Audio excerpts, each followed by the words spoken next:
আমরা এরকম একটা স্কোপ তৈরি করে দিতে চাই যে ওনাদের ইনভলভমেন্ট যাতে থাকে। আর স্পেশালি নারীদের ব্যাপারে আমার একটা যেটা পরিকল্পনা আমাদের বাংলাদেশি প্রবাসী নারীদের ব্যাপারে, যে যেখানে অনেক অনলাইন বিজনেস করেন এবং অনেকের পটেনশিয়ালিটি আছে অনলাইন বিজনেস করার, যে আমাদের যদি বলি যে আমাদের অনেক ভাবিরা আছেন, বোনরা আছেন, তারা খুব সুন্দর খাদ্য সামগ্রী বানাতে পারেন, মিষ্টি বানাতে পারেন, জিলাপি বানাতে পারেন, বিরিয়ানি বানাতে পারেন।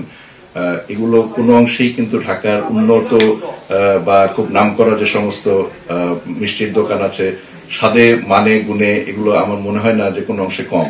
তো তারা এটাকে যদি আমরা যদি একটা তাদের অনলাইন বিজনেস ফোরাম একটা করে দিতে পারি, একটা অনলাইন বিজনেস প্ল্যাটফর্ম করে দিতে পারি, তাহলে তারা প্রত্যেকে এক একজন করে উদ্যোক্তা হতে পারেন।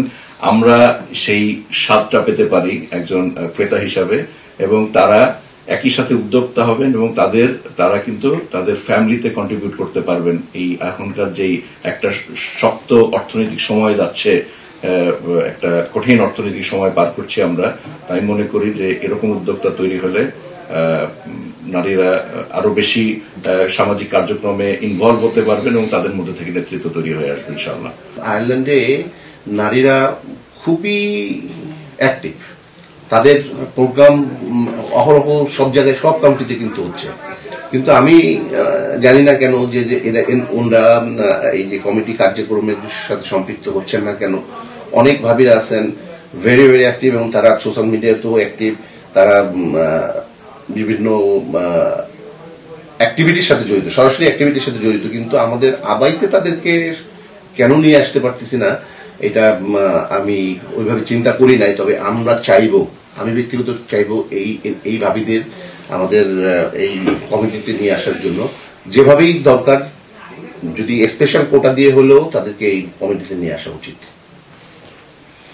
জি, আমারও একই প্রশ্ন, যে আমি বলেছিলাম, আগেও বলেছিলাম যে আমাদের যে ইয়তের মধ্যে ওইখানেও আমাদের মেয়েরা থাকবে ইনশাআল্লাহ, তাহলে আমাদের যাতে কোনো ঘাটতি না থাকে। এবং পাশাপাশি যে আমাদের যে ভাবিরা বলতে গেলে যে মেধা, হ্যাঁ এখনো চলছে, অনেক জায়গায় আছে, ওরা ঘরোয়াভাবে মিষ্টি বা খাবার তৈরি করে প্লাস কাপড় বিক্রি করা, এরকম ভাবে অনেক হচ্ছে, আমরা জানি আমাদের সব জায়গায়। তবে বড় আকারে এখনো আমরা কিছু দেখছি না। ইনশাল্লাহ আমরা তাদের সহযোগিতা করবো আবাই থেকে, যদি আমরা পাশ করি, আর এদের সাথে আমরা কাঁধে কাঁধ মিলিয়ে কাজ করবো। আর আমারও একই কথা, আমিও চাই যদি আমাদের কারো কোনো আপত্তি না থাকে যে দুই আপা আমাদের সামনে আসছেন, দুইজনেই থাকুক।